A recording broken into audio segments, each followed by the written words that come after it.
Welcome back to the show, everybody. This is the Transfer Show, the show we'll be bringing you twice a week on the upper tier on YouTube throughout the whole of the summer and the transfer window. Joining me, as always, on this show, Darren. How are we, Darren? Good evening, Captain. Good, good, good. This is the first one we're going to bring you, so there's a slight bit of catch up on it as well that we need to get commentary on. But we'll be bang up today in any way with some information that's coming out today, and some of the movements, shakers in the market. Um, let's begin. I suppose we'll backtrack slightly. Ralph Ranić leaves Man United, doesn't take up the post at Boy, Ralph, yeah. Um, mind the door. what was your thinking on that? I mean, obviously he was brought in to manage for 6 months, which we know is not his stick. Um, but would you have been an advocate for him going upstairs and supporting Ten Hag? I think there's a couple of things, I think obviously he was never going to come to United based on the fact that we were offering 6 months. So I think the offer had to be in the pipeline to maybe move upstairs and something like that. I imagine it was dependent on how things went with the new incoming manager, which is Eric Ten Hag, and if he wanted him to be part of the process and stuff like that as well. By the looks of it, Eric's not too interested in having him involved. And after he had such a poor run of form with the team, I think then he lost a lot of suitors in the background that would have liked to maybe have him on board and have him involved in decisions. Plus, I suppose his honesty as well. I mean, he was honest insofar as how he spoke about the issues that were at the club.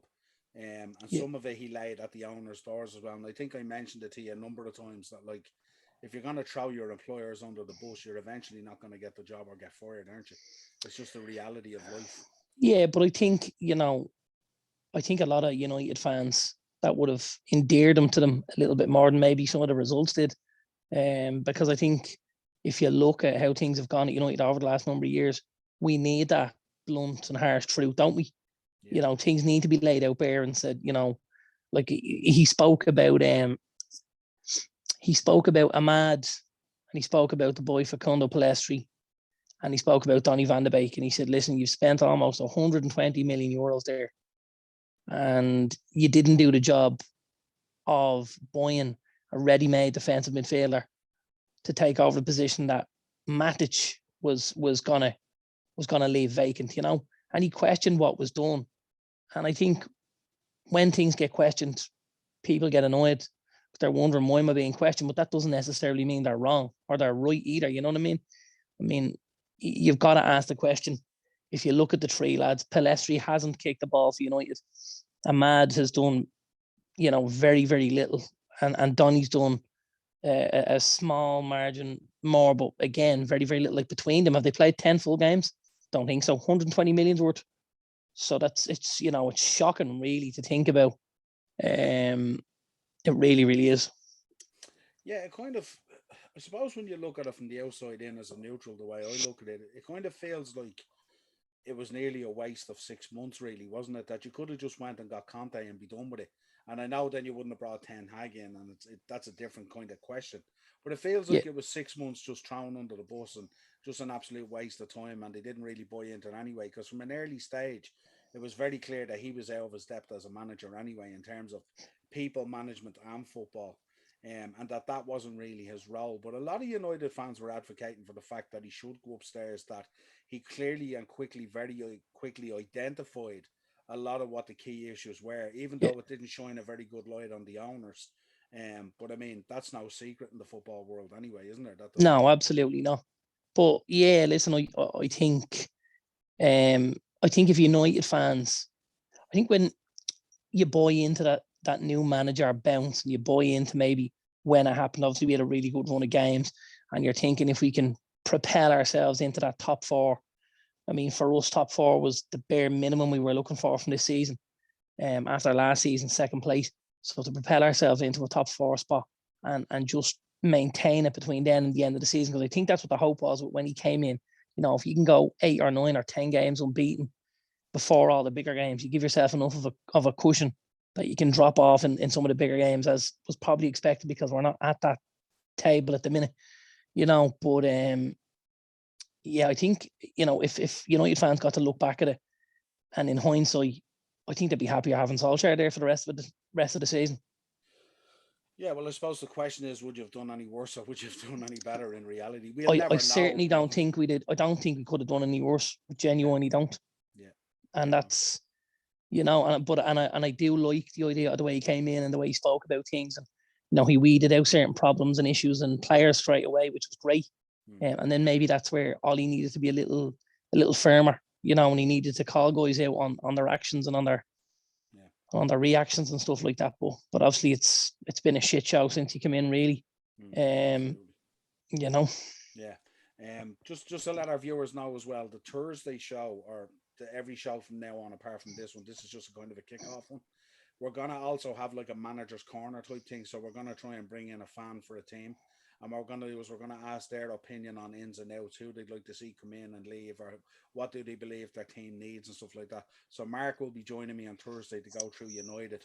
So I don't want to go too deep on United tonight and then take it away from that episode as well as such. So let's get into it then. The news today, Ivan Perisic in London had a medical and a sign for Spurs. Great bit of business. Yeah, listen, it's a good bit of business. He was linked with United a number of years ago when Jose was there, and I thought at that stage one of the issues was that we were buying somebody of that age for that kind of a position. Now that's 2 to 3 years ago, from my knowledge. So I'm not sure. He must be 31 or 32. He could be close to that, all right. But what I would say about that is when we came up against him in the Champions League, he was absolutely brilliant against Trent. He was. He was. He was very, very good. Trouble. And I was kind of thinking with Conte bringing him in there, and obviously Conte has spent a lot of time with him through Inter Milan and stuff like that. Yeah. I was kind of thinking you'd have him there supplying in, and then you've got Son, Kane, and Kulusevski. I mean, that's fairly potent, isn't it? Because he's a great delivery of a ball and everything, Yeah, it could be. And, he's got an eye for goal and stuff like that. His work rate's phenomenal. I think they've started relatively well, Spurs. They've got, obviously, Fraser Foster in on a free from Southampton. They've got Perisic in now on a free from Inter. They're building up those numbers. They're building up the quality in the squad without necessarily outlaying too much money yet. Now, we know that they spoke about there was going to be a big influx of cash in the summer for Spurs. 150 million if I remember rightly.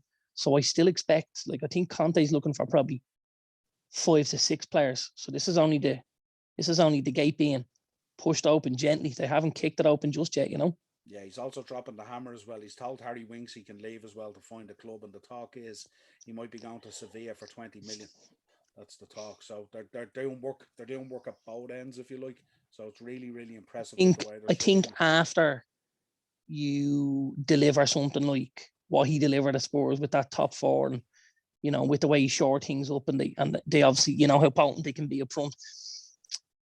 I think it gives you an awful lot of grace then to go and say, I want rid of A, B, and C, and I want to bring D and F. And I think it carries a little more weight then when you've proved it. And I mean, we said it was a coup for Spurs to get Conte in the beginning, and the bigger coup is now holding on to him.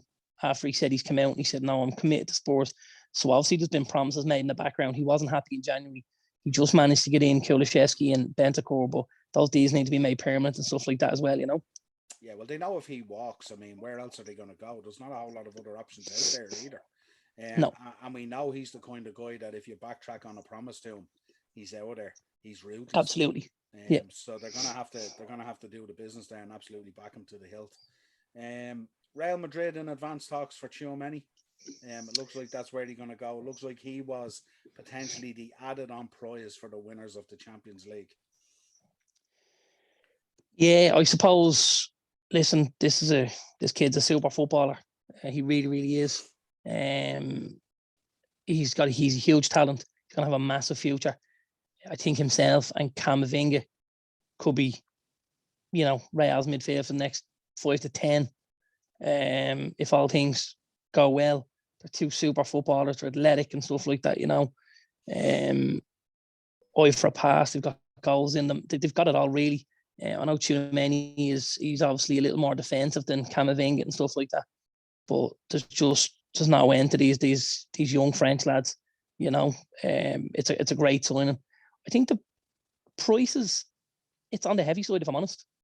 And I know, you know, if you were buying a young English centre midfielder for that type of money, we'd all talk about how inflated the price was because he was English. This kid's not English, you know, and as much as he's a good footballer, he's done it with Monaco in Ligue 1, which isn't. He hasn't done it maybe on the. He's obviously been involved in the French national squad. He hasn't necessarily done it on the world scale just yet, and he hasn't also done it on the European side of things either. So be interesting to see. 80 million's a big chunk of change. Yeah, I suppose what you're looking at as well, if you're a not a mediocre club, but if you're a middling type of club there and you have talent, the likes of Monaco or something like that, you know, you're probably identifying very quickly that Real need a rebuild, and that various teams around the place are crying out for players and they need a rebuild.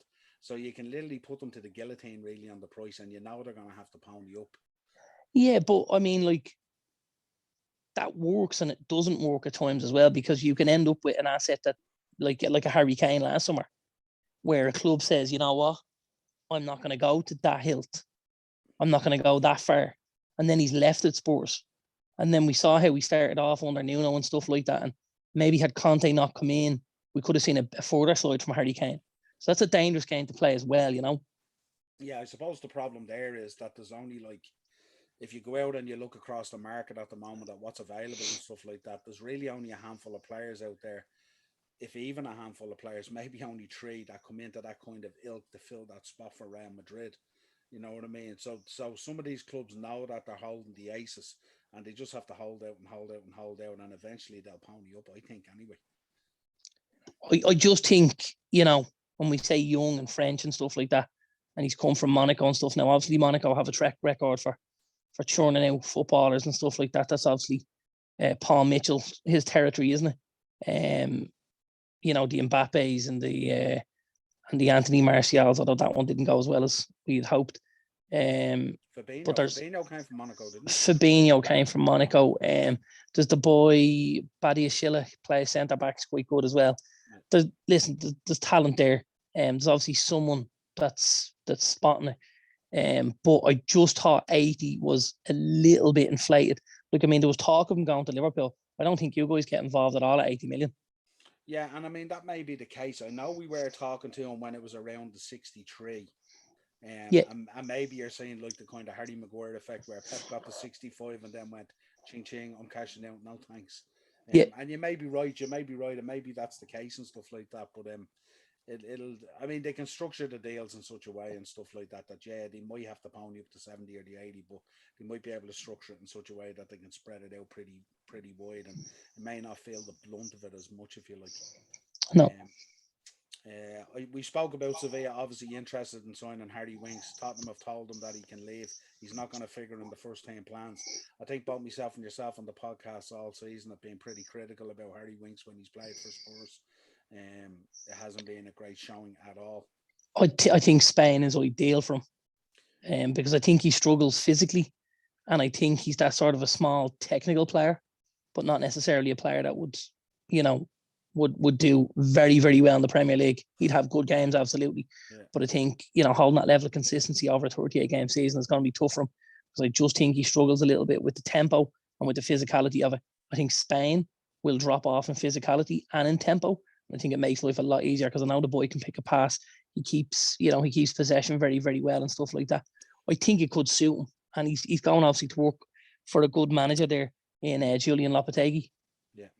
Maybe he could go out there and do like what Trippier did. Maybe go out there for a couple of years, put in a bit of a shift, and then maybe come back. Yeah, absolutely. Yeah, absolutely. Yeah. Up next, Ten Hag is chasing down Frankie de Jong big time. I think he's kind of identified him, and I think Darwin Núñez as his key signings that he wants. But we heard de Jong come out and say that he wants to stay at Barcelona. We heard that he's only bought a new property there and stuff like that. But obviously, if the price was inflated, it might change his mind and stuff like that. But Ten Hag seems to know what his value is, and he's sticking to that valuation as well. What way do you see this going? Yeah, so like there's a couple of issues here. Obviously, I saw a lot of the forums today, and United fans were saying, if he doesn't want to come, we don't want him. We don't want another Angel Di Maria situation. I think it's different if you're at a club like Barcelona, and you're saying I'm happy at Barcelona. I'm happy here. It's a great club. Blah blah blah. They asked him to speak about Ten Hag. He refused. They asked him to say he'd spoken to him. Refused again. You know, I think he batted his eyelids slightly at United. I think Barcelona wanting to keep him and him wanting to stay are two different things.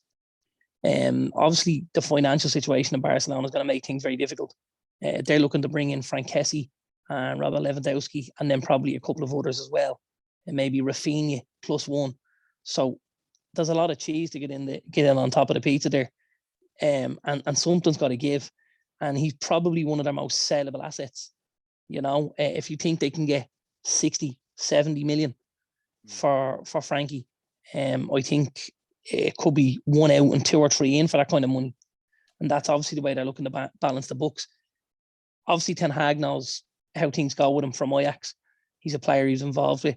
And him and Van de Beek played in the middle there at Ajax and had a great run, obviously, up to the semi-finals and that Champions League and stuff. I like the idea that Ten Hag is going in, he's saying, listen, I do like such and such a player, but we also have a price where we say no. That hasn't been something that United have done over the last number of years. We've kind of been put over a barrel because there was a lot of people thinking, well, they're desperate. They need to buy someone. They need to do this. We can bend them over here. He's kind of said, listen, we're going to go to such and such a level. And after that, we stop. And our head's going to turn the other way. And we're going to look at someone else. Because everyone's got a value. And I think you have to go into these things with your eyes open. And if you go in and you say, listen, I'm going to set the bar at 70 million and it doesn't go any further.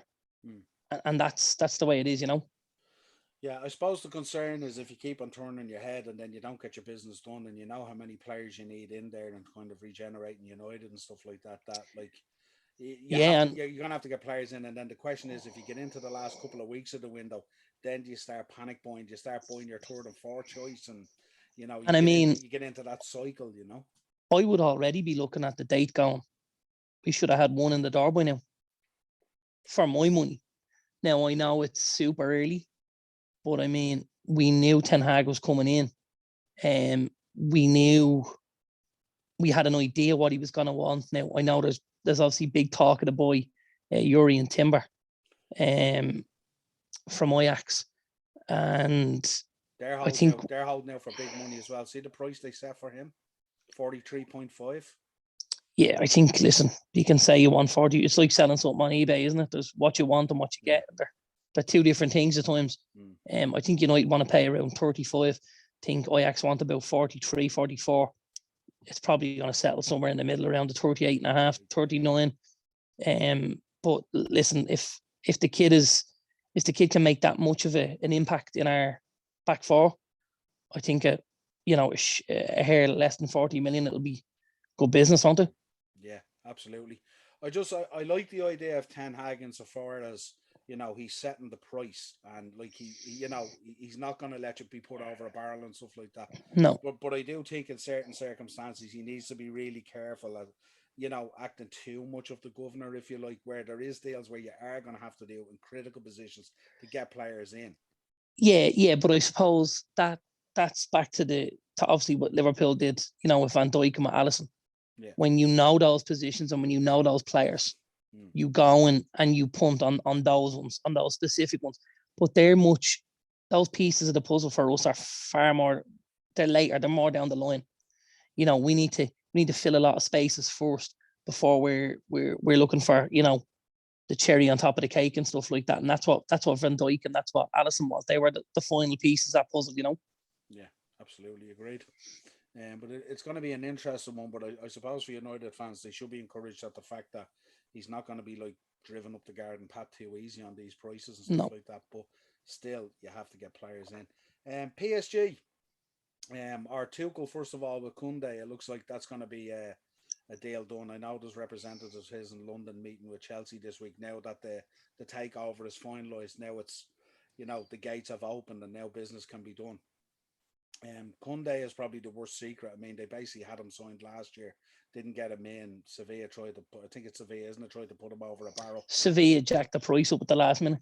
Yeah, but it looks like that's going to be close to the price now anyway, because they're talking somewhere around 69 or something like that million. So it's pretty close to where I think at the time they were coming in at about 53, 54, and then they jacked it to about 65. But at the moment, it sounds like it's going to be 69.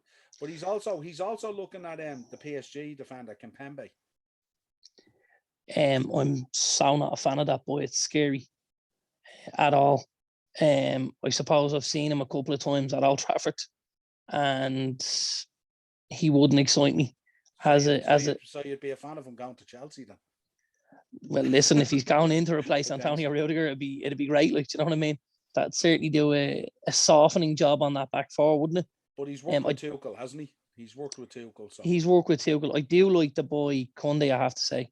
I think he's got a bit about him. I'd be a much bigger fan of his now, I have to say, than Kimpembe.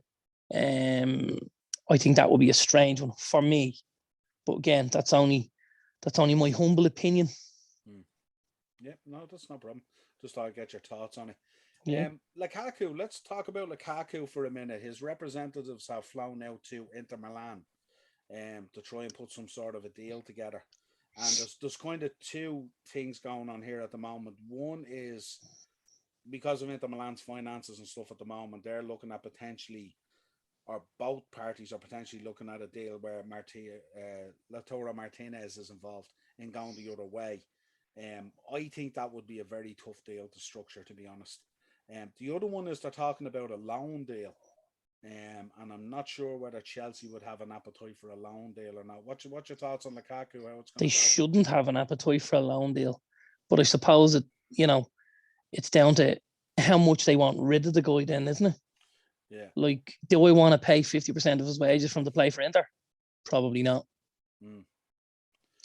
I'd much prefer to get somebody in and to get some cash in my pocket and get rid of them out the door. But again, it's a tough deal to structure. You've got to make sure that the players that are incoming want to come to Chelsea. I like the boy, Lautaro Martinez. I really do. I don't know how he'd fare in the Premier League either. He's a very, very good footballer, but he's not the physical type at all. He's a good striker. He's a good finisher. I suppose Lukaku did a lot of the donkey work, pardon the pun, at Inter when the pair were there. So yeah, it'd be interesting. I don't think he's a given that it works. And I suppose with Chelsea, they've really struggled in that number 9 position, haven't they? That you think over the years they've really been unlucky with some of the strikers that they've bought in that didn't work. The Mateo Kesmans, the Andrei Shevchenkos, the Fernando Torres, like Morata. These Alvaro Morata. He's stealing a living though, let's be honest. But they were like Shevchenko and Torres were like two of the best strikers in the world when they joined Chelsea, and then got to the bridge and couldn't hit a barn door with a banjo. So I don't know. It's a little bit of a poison chalice going in there as a Chelsea number 9, if I'm honest. You don't see a situation where he's at Chelsea for the opening of the season, do you? Or do you? Possibly. I mean, if the deal's too difficult to be done, now obviously I heard the rumours that he changed agent recently to try and shove this over the line, but it's a tough thing to do. Like, yeah, it's very. When you have players involved, it's really tough to do. And it's big bucks. Like, it's 115 million euros they spent on them last year. They don't want to. They don't want to write that debt off. They need some sort of return on that money, I would imagine. And if that comes in the form of, 50 million on Lautaro Martinez, so be it. But it's got to come in some sort. There's got to be something on the table here. Yeah. Interesting. Liverpool linked with Saka and with Jared Bowen, or one or the other. The Saka one for me, I think is a non-goer, and it's not because I wouldn't want them, but I don't see Arsenal. If Arsenal have plans to continue to try and push forward and stuff like that, surely to God, they're not the players you look at unloading. You need to build your team with a bit of experience around those type of players. seem to hear a different rumor than you. How I heard the big rumor was Martinelli to Liverpool. And I believe Klopp has spoken about him on a number of occasions before some games recently with Arsenal, and said how much of a talent he was. And now there's a bit of there's an opportunity maybe to do something with a dwindling contract. And I heard it was Martinelli that really have the eye on, because I think he sees that guy as somebody that could do wonders in a Liverpool jersey. And if we've looked at him at times in an Arsenal jersey, he's looked phenomenal. The kid really, really has.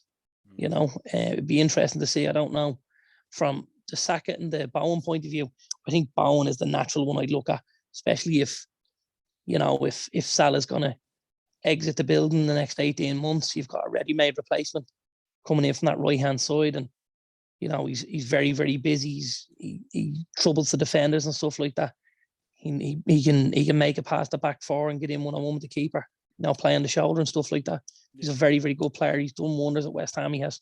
Yeah. What's your thoughts on the front two at Liverpool? I mean, obviously we know Mane's gone.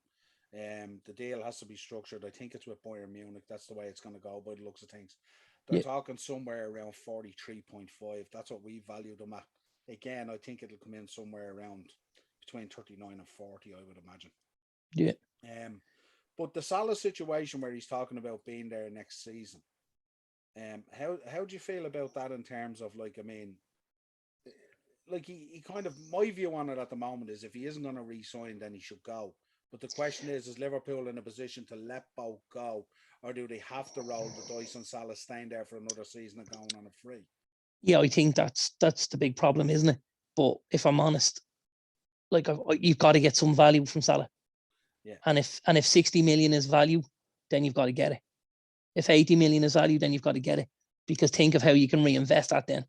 You know, if you were able to use the money from Salah and Mane to get yourself a Darwin Núñez to play through the middle, and a Jared Bowen to come in from the right hand side with a Luis Diaz on the left, and then you've got Jota. That's the move to make, isn't it?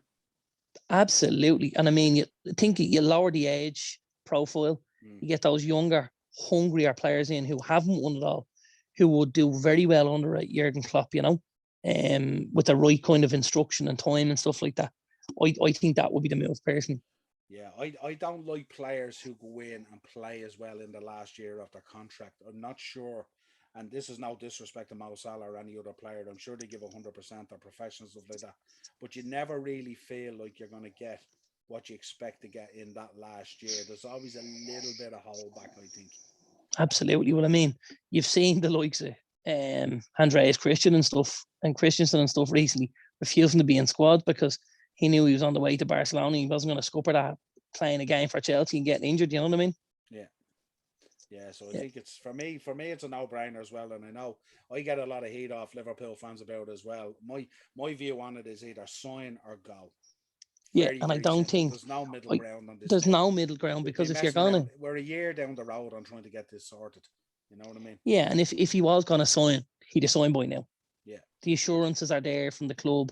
You know, the money's been put on the table. He's trying to say it's not all about money. I'm afraid if you were not signing the contract with what's on the table, it is all about money. You know, let's not beat around the bush here. Well, it's not about the plan for the club for the next 5 years, because they've re-signed Klopp and everything. It's not like it's not like they haven't shown ambition. They've gone out and signed players. It's not like they haven't done well this season. Okay, we've fallen short on some of the bigger trophies. But we were in the you are absolutely in the mix. Yeah, so it's not 100%. Like we're not ambitious. It's not like we're not successful. No. It's not like we haven't got, look at the parade the other day. It's not like we haven't got great support. It's not like he's not worshipped like a god. It's not like there isn't a statue waiting for him outside the ground. It's not like there isn't a legacy there or a history. You know, as you said before, Salah came to Liverpool, and between Salah, Liverpool, and Jurgen Klopp, they made him a global superstar. Absolutely. You know? And he certainly wasn't that coming in the door of Liverpool. No.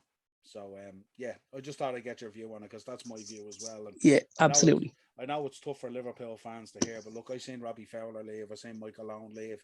I've seen Fernando Torres leave. I've seen Steven Gerrard leave.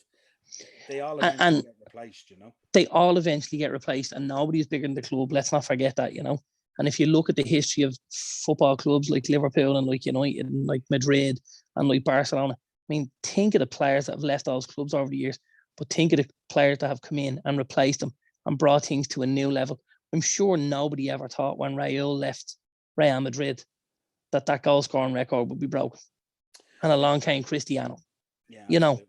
Yeah. and that's how things work. That's evolution, you know. I'm sure, you know, they didn't think, you know, at AC Milan they would have, you know, footballers like, you know, this player, and it's all, it happens. That's, you know, so that's the nature of the beast, isn't it? Does it boggle your mind? The one thing that boggled my mind yesterday when I was thinking about it was, I had a look at the parade. Hundreds and hundreds of thousands of people out on the street of Liverpool. The whole of Liverpool was jam packed with people out to give these guys a great parade for the season that they've given us, and the women's team who had won that title as well. But does it not boggle your mind that when you see the footage of those guys up on that bus and you see this whole red mist of hundreds of thousands of people adoring them and stuff like that? What drives the decision to leave when you're in that situation, when you're playing for a brilliant manager, you're at a brilliant club who's really on its pomp at the moment, apart from City, who's doing really, really well and is going to guarantee you probably at least a piece of silverware most seasons, maybe for the next 3 to 5 years, would be a fair shout, I'd say. It can only be financial. It That's can my only, thoughts. and you know, because economically speaking, yeah, the move to stay at Liverpool probably isn't the move. If it's going to be your last big hurrah, you know, if it's going to be, if you feel like you've got one good contract left in you, you probably don't want to stay at Liverpool.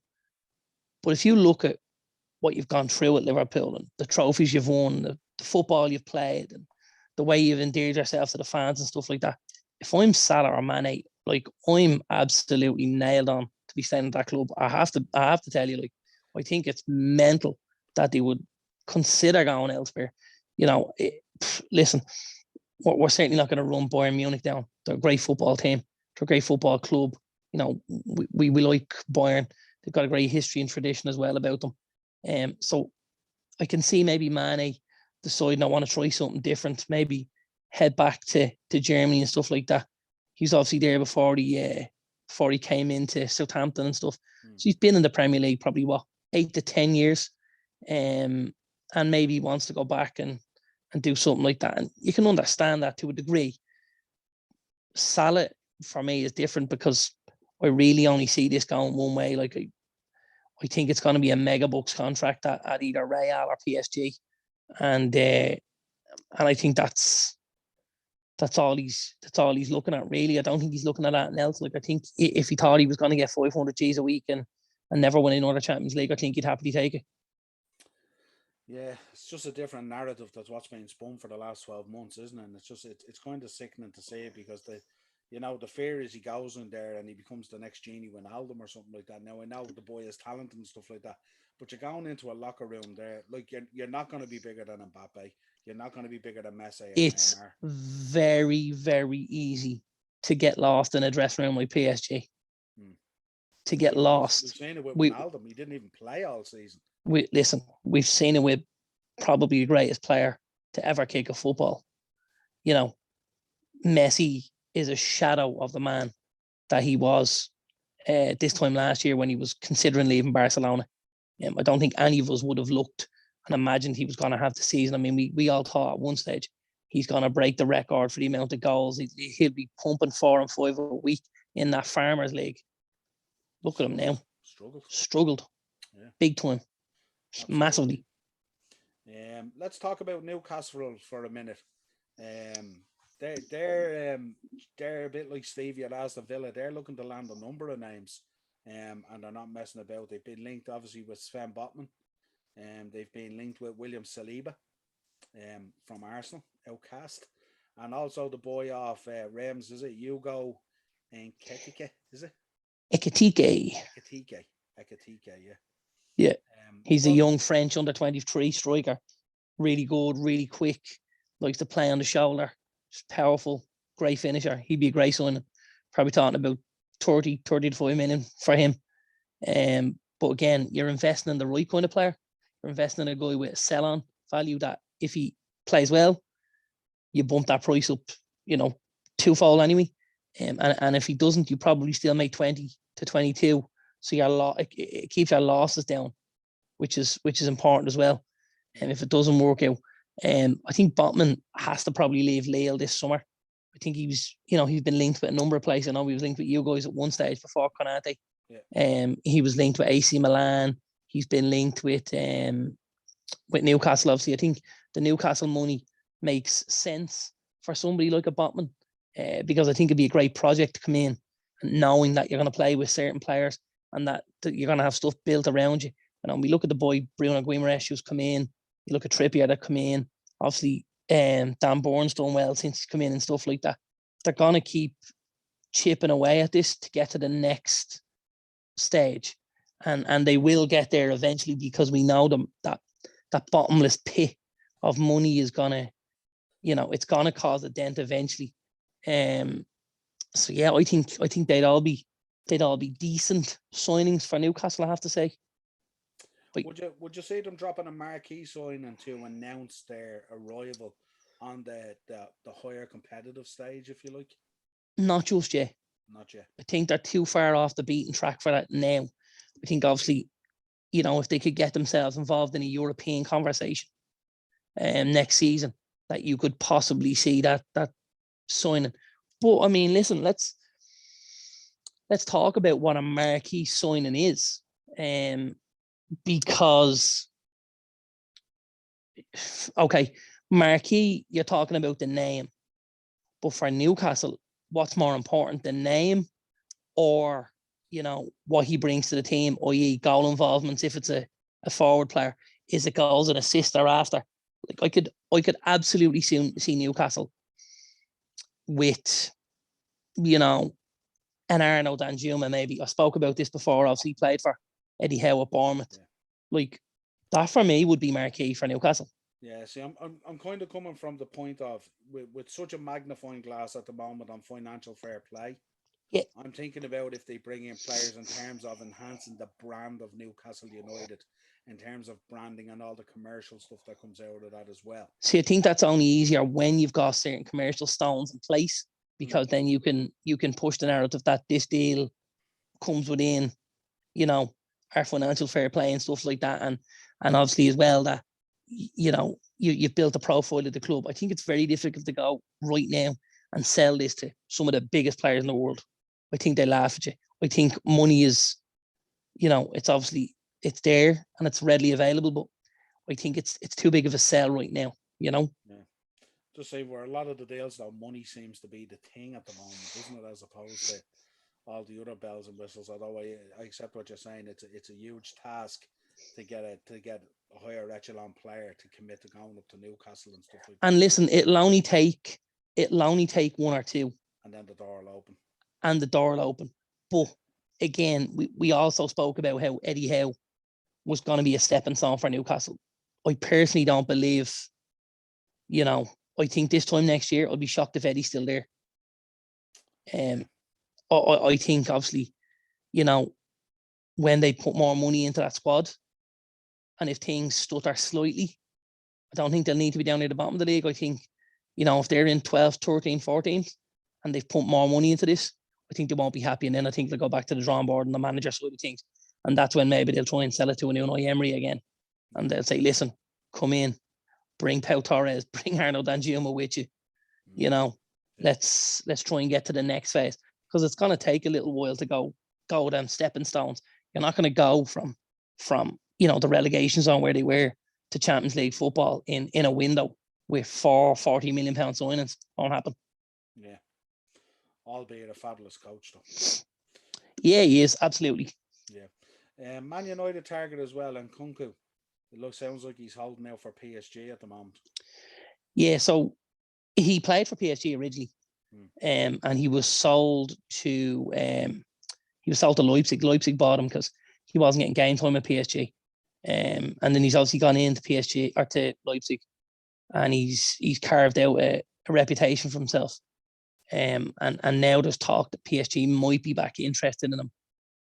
I don't know, if you're looking at what they've got at the minute, the deal they've put on the table for Mbappe, they've still got Neymar, still got Messi. Now there's still another couple of guys that aren't maybe getting. I know obviously Angel Di Maria is just ready to leave. He's probably on his way to Juventus for a year-long thing before he heads back to South America, I'd imagine. They will maybe have to pick up one or two forwardish players, but I don't know if they'll spend that much money on a guy who won't probably play enough first-team football, shall we say. Yeah, it's a conundrum really for them, really, isn't it? Because it's a daunting task going into a team like that where you know you're going in and you're not guaranteed anything really. Yeah. And you're coming in from where you are as kind of a star. And then you're thinking, well, if he went to United, you know what I mean? That would be a massive move for him. It'd be huge exposure, the whole all 9 yards of it, basically, if you like. And he more than likely, I'd imagine he'd be playing week on week, wouldn't he? I've watched him a couple of times this season. He absolutely be playing week on week. I don't think there'd be any fear there, you know. So it's a weird decision, isn't it, when you think about it, that you would go and say, yeah, well, I think I'll hold out and go back to PSG, where you're probably going to be, you know, carrying Verratti's boots or whatever it is. Or well, yeah, you know like I mean, no when you've got the three boys, that's the problem. Yeah, you know, he's played a lot as a 9 this season for Leipzig. I mean, PSG's 9 tends to be Mbappe or Neymar, with the opposite one going out onto the left-hand side. Are you putting him in ahead of the boys? Either of them? It'd be a big decision for a manager to make. Highly unlikely. You know, highly unlikely. Yeah, interesting. So it'll be interesting to see what happens in that situation. Thomas Tuchel came out and he said he won't be letting N'Golo Kante join a Premier League rival if he does decide to leave. I'm not too sure whether clubs have the strength to carry that out, really, do they, to a point? I know they can refuse. They do. But, yeah, they absolutely do. Yeah. You know, I can completely understand it. If I'm honest, I don't think you ever want to improve your competitors, your direct competitors. I think, you know, if you talk about Conte going to either the likes of the Spurs or United, they're in direct competition with Chelsea. So it's a non-runner for me as well, if I'm honest. From United point of view, would I like to see Conte? Absolutely. But I don't see Chelsea letting it happen. I was baffled how they let it happen with Matic. You know, I really, really was. I suppose at that stage they had brought Kante in, and Kante was Matic's replacement, and we got the short end of the stick with Matic. Do we see it happening again? Unlikely, I would say. Yeah, interesting. But again, we'll keep an eye on it. We spoke about Sadio Mane. Robert Lewandowski came out straight away and says his career is over at Bayern Munich. He wants out. This guy, this is a guy now, if there was ever a definition of kind of forcing a move out and going, I'm done kind of thing. You know? Oh no, he's really cut the cord, hasn't he? What do you know the background to what's driven this or what's caused this? Because he was unbelievable. Like, he's been outrageous for the last 2-3 years for club and country. He really has. Like, I don't know if there's been anyone better over the last 3 years than Robert Lewandowski. He scored tons of goals. He broke the record in Germany and stuff like that. And he's been amazing for them. Really, really has. I suppose that the rebuild at Barcelona, I can only imagine, you know, Joan Laporta has been in contact and has said, you know, come and make us great again. Yeah. And our friends in La Liga. You know, yeah, absolutely. And I think La Liga understand that, you know, with the loss of a Messi, and then when Mbappe, the disappointment of an Haaland as well, you know, I think the guys are saying, you know, we need somebody to put bums on seats here, and it's not going to be Luke De Jong, unfortunately, or Martin Braithwaite. So we need Robert Lewandowski. Now, listen, he's come out and he said he wants to join Barcelona. There's a year left in his deal. In a similar way to a year being left on the deal for Sadio Mane. Like, the only I could imagine here, Bayern are going to probably look to spend on Mane to replace Lewandowski what they can get in from. But the way he's talking about it, he's looking for them to almost free him up of his last year of the contract and say, let me toddle across the water there Like, And that ain't gonna happen. I couldn't imagine it. Will they price him out of a move to Barcelona? Possibly. Possibly, but listen, I think Bayern are well within their rights to do that if they want, like you've got an asset there at the club, and if you believe the asset's worth a certain amount of money and that money's not being offered, you hang on to the asset until it's kind of the Salah situation at Liverpool, isn't it? You kind of like, you know what I mean? I mean, you can't really. You're gonna have to get something back from him, aren't you? Yeah, you are, but I don't know. I see that one a little bit differently. And I don't know why, because you're 100% right in what you're saying. It is very similar. I suppose for me, he's a little bit older, isn't he, Lewandowski? Yeah, I think he's a year or two, isn't he? He's a year. I think he's close to 2 years older. Yeah. And I don't know whether I see it, certainly not dwindling, but I see him in the twilight, let's say, of his career. Whereas with Mo, I kind of think Mo's got a couple more years in there. But listen, it is a similar situation. If I was Liverpool, I would want the money to reinvest. But at Bayern, I think they'll look to just try and level the books, so to speak, with one in, one out, and let Mane take his position if they can get that done. Yeah, it's an interesting one as well, because he's been absolutely outstanding in the German league. And it's tremendous. You look at Mane, and we know how good Mane is, especially me being a Liverpool fan. But I don't know, is Mane as good as Robert Lewandowski? Oh, I think it depends what you want from him. If you're talking about work rate and a hassling and a hurrying and and as an all-round team player, I think he's up there with him. If you're looking at from a finishing point of view, clutch goals. Yeah. It's not even a question. There's not many that touch him in Europe, to be honest. No, not at all. But I think at times we've obviously spoke on the Premier League shows about how he struggled at times in front of goal. How the thing that kind of held him back most was that finishing. And not being clinical enough. Yeah, absolutely. He was linked to United as well. Lewandowski Lewandowski, yeah. Yeah, listen, like it'd be a lovely signing, but again, I don't see it. I don't see it. Be something else to have Lewandowski and Ronaldo to be dovetailing each other, one on and one off, wouldn't it? That'd be crazy, wouldn't it? or figuring out a formation where they both play. I don't know if you could give that much away. I think you'd have to say, listen, you're going to play these games, and he's come off the bench. He's going to play them ones. You're going to come off the. I don't think you could fit them both into your team. I think you're playing with 9 men at that stage. From a work rate point of view. Interesting. Because from your striker, you're not necessarily looking for work rate. You want them on that shoulder. You want them in that box for to get on the end of something. Yeah. We're listening today. Pogba, willing to open up talks with Ten Hag. I mentioned it to you earlier today. Are the offers that he's gone out into the market with, that he's saying, are they not quite what his expectation was? I'd imagine so, yeah. Which is probably not surprising. No, I mean, listen, when he looks in the mirror, he obviously sees Diego Maradona, because when he looks in the mirror, he doesn't see himself. If he did, he'd understand where his value was. He obviously doesn't inflated value because of the high profile and the image rights and stuff like that. But what he's done on the pitch, he's no right to be asking for the figures he's asking for, and for the assurances and for the trophies and stuff like that. He's miles off that, if I'm honest. I kind of imagine this might happen, because I think there's a lot of clubs around Europe that are still checking their belt buckles, for what space they have in the squad and stuff like that. And I think well, he hasn't done himself any favours either in the way he's. No, and I think United will. I think United, strangely, I think United will value him more than certain other clubs will, which is mental.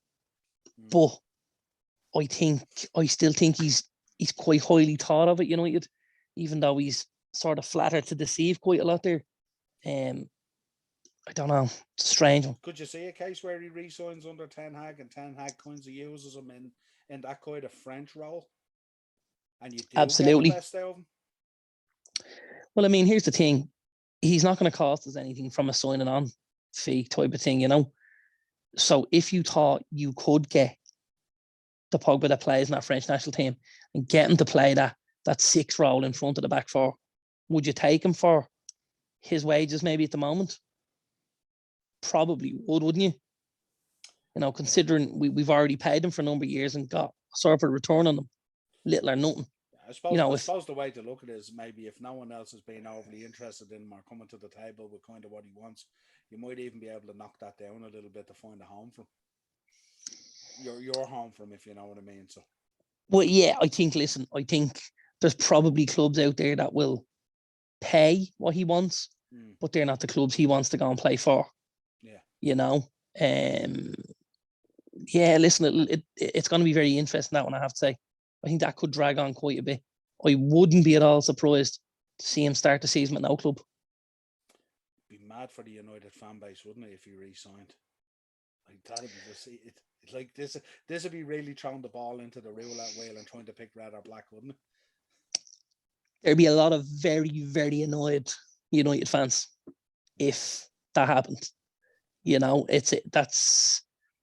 listen, you've got to obviously back the new manager, and if he came in and then he made a case for it and said, listen, feel like I can get the best out of this guy and blah, blah, blah, and you'd have to listen to him, but surely somebody would have to see sense and go, listen, pal, we'll give you anything you want, but we won't give you that because that's just, that's too far. I suppose the expectation in the United fan base for this summer is a real rejuvenation and a refreshness and a newness to sweep the decks of everything that they feel is bad and start again with a kind of a better attitude, the Ten Hag era.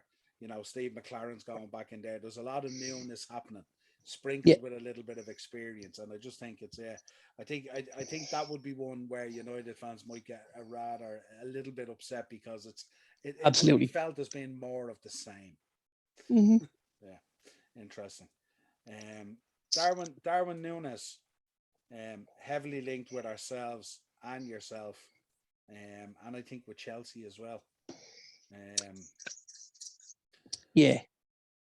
Listen, if you're asking me what my dream summer transfer window looks like, it's Christopher Nkunku and Darwin Núñez. That's the dream. And apparently you are the front runners for it as well. Apparently you are the deepest into him, if you like. Yeah. Like, I think he's exactly what we need. I think he's big, he's physical, he leads the line well, he finishes well, he's got work rate. I think, certainly from a Liverpool point of view, if you watched him in the game at Anfield, I know there was a lot of changes and stuff like that, but he was excellent. He was really, really top drawer. It did feel like it was an audition, and one which he certainly passed with flying colours, for any potential suitors and stuff like that. Yeah, and another night he could have had a few. Absolutely, yeah, I'd be all in favour of it now. I have to say, listen, he's looking at the spine, isn't he? He's looking at the boy Yuri and Timber, obviously to go in at centre back. He's looking at Frankie de Jong for centre midfield. He's looking at Darwin Núñez for that centre forward role. He's looking at strengthening the spine of this team, and try and make it a little more substantial. Because I think at the minute he looks like it and just thinks this is going to be like a hot knife through water here. I don't fancy it at all. Yeah, he's certainly a huge talent. But remains to see how it translates in to a Premier League that's such an aggressive league as well. Yeah. But yeah, certainly shown. I think he's built for the Premier League. Yeah. I think from a size and a physicality point of view, I certainly wouldn't see him struggling in the Premier League. I think he's robust enough to be able to go, 2 games every 10 days. I think he's young enough as well that he doesn't have to get caught up on reputation either. Sure, he doesn't absolutely he doesn't have to give you any respect at all. No, and also I think it's probably at a really good level for us. In a transfer fee and stuff like that. I think they're talking somewhere in the region of 65 million from, which would be he's up there in that kind of level below the likes of a Haaland, where you had maybe a Vlahovic who went to Juventus and obviously lit the place on fire when he went in. You know, he's at that sort of level. And then Kunku, a Vlahovic, Darwin Núñez, they're all of that kind of 60 to 80 million pound kind of. There's kind of about 8 or 10 of those players floating around at the moment that are in that sort of 65 to 80 bracket, aren't they? And they obviously have youth on their side as well, most of them as well. So you know you can money ball. Yeah, because they've all still got, you know, a lot of time to create names and brands for themselves. You know, none of them are big names just yet, you know. And ideal as well going into top level coaches as well, because you can really coach them on and even improve them even further, you know. Absolutely. What was two? There was two more I wanted to look at. One, Mourinho looking at Aaron Wan-Bissaka, 25 million to Roma.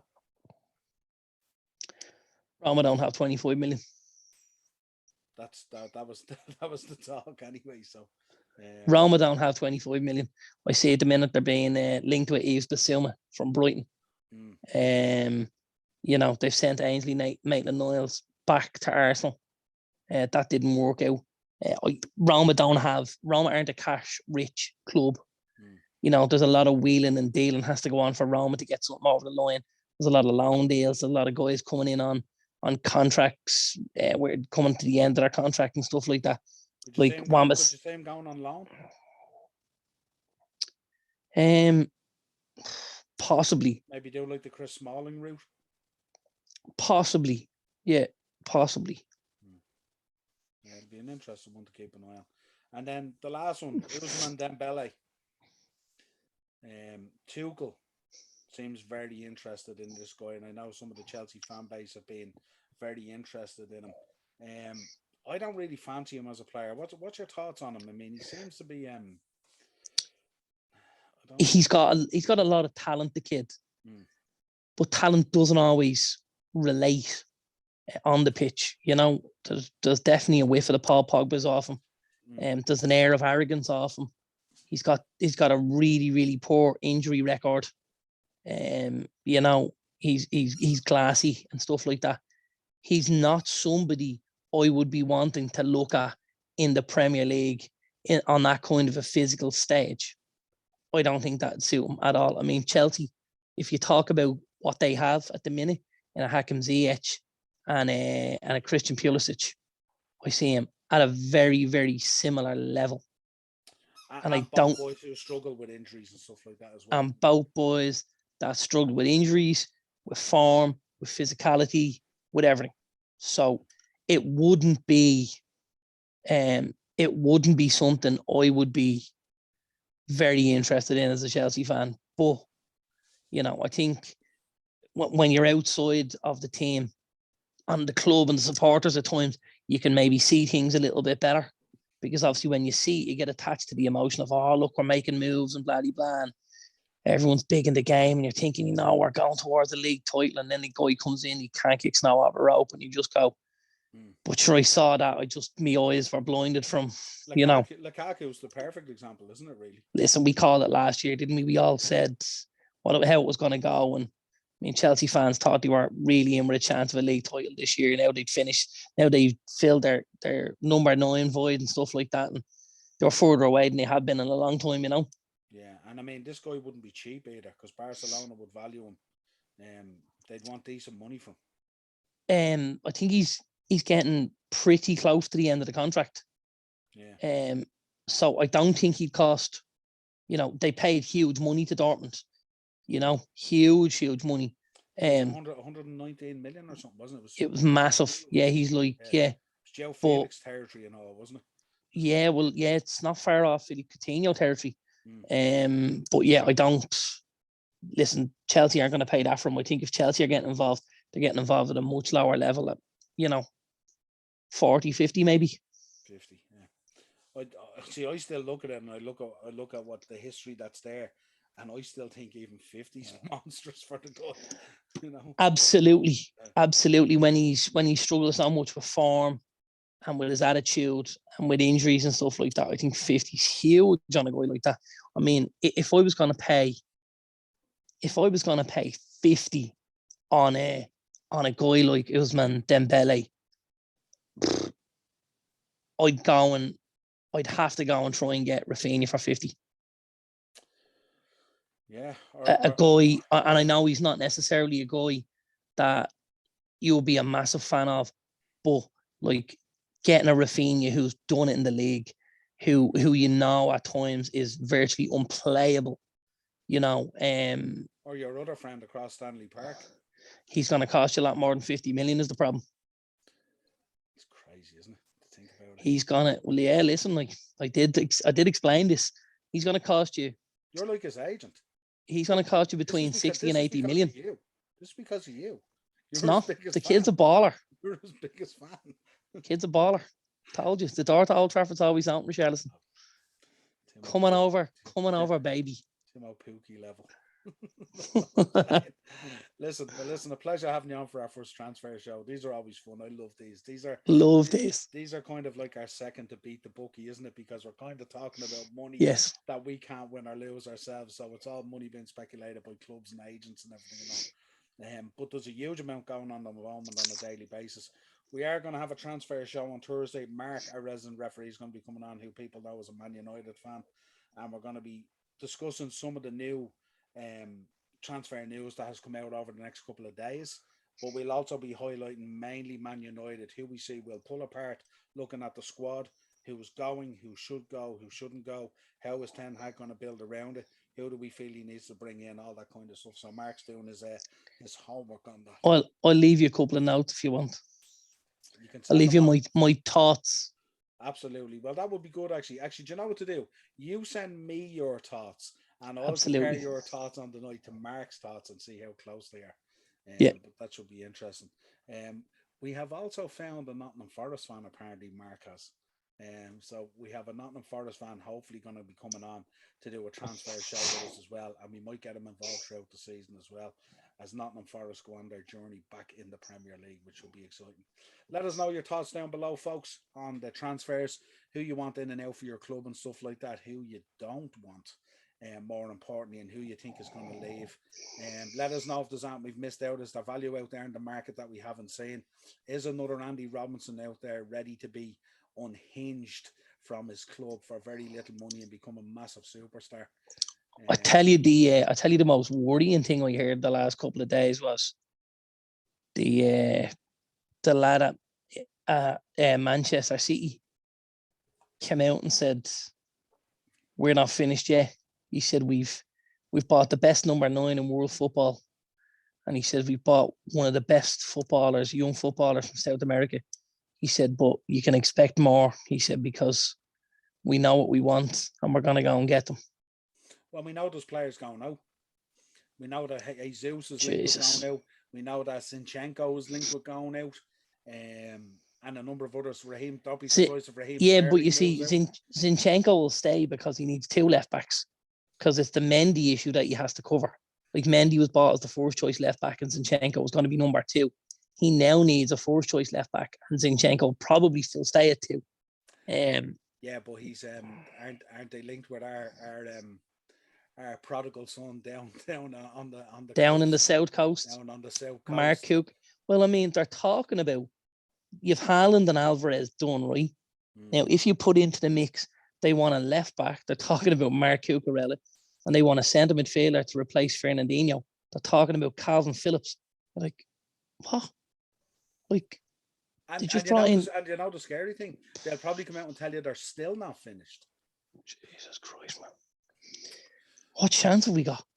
Like, if you take out, if you go, like, what are you going? You're going Edison. You're going Cancelo and Cucurella as the right and left back. Diaz and Laporte.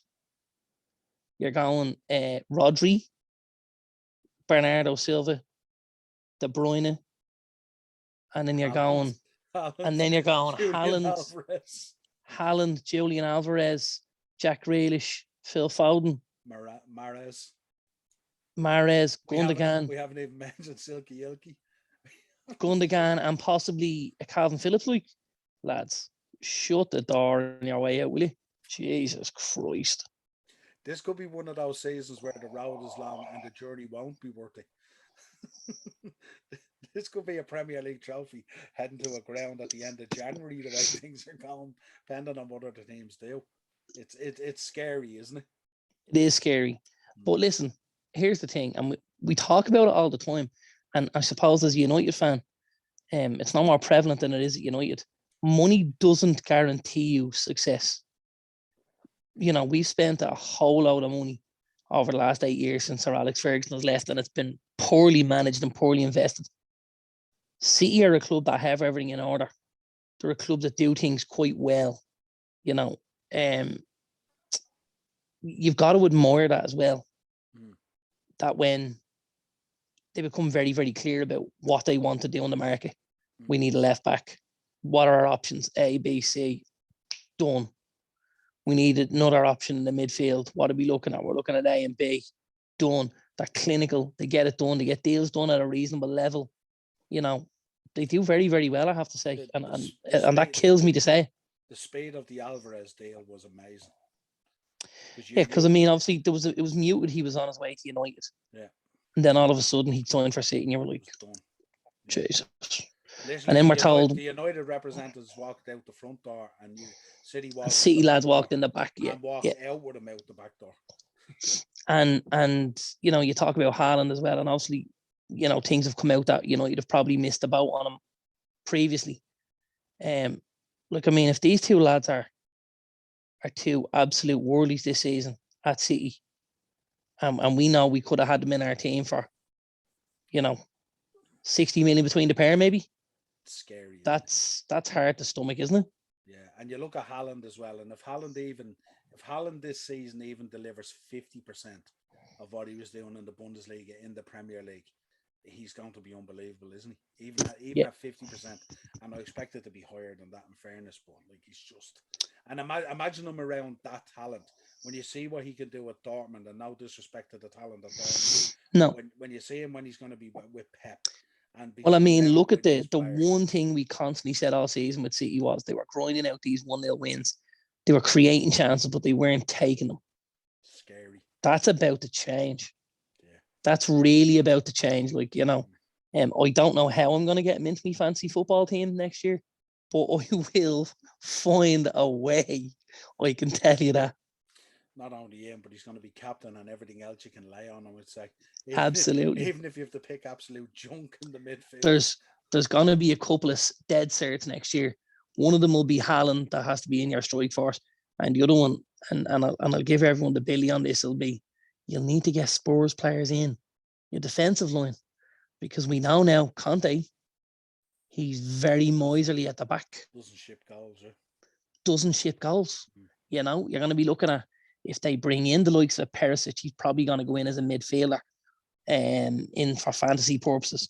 But, you know, he'll be value. He'll get goals and assists. He'll have clean sheets. They get another centre-back in there, you know what I mean? Yeah. They'll do well, Spurs. Yeah, I think Morris is going to come in this year, and he's going to do a fantasy football show, I think, with yourself, which should be really, really interesting. I think that's the plan. Morris was saying he wanted to do one as part of the upper tier, and I said, well, he do worse to pin up with yourself and maybe Dino as well, would make for a brilliant fantasy football show once a week. It'd be absolutely we'd love that. Yeah, it'd be absolutely, because I know you boys are balls deep in fantasy football, so yeah, that'd be absolutely cool. As always, it is the upper tier out there on YouTube. If you could smash that subscribe and bell notification button, we'd appreciate your support as always. If you want to contact the show, the upper tier podcast at gmail.com, Facebook, Instagram, and TikTok, Darren, as always. And you'll always get audio shows, Spotify, Google Podcasts, Amazon Music. And we will talk to you again real soon. Cheers, bro. Thanks, pal.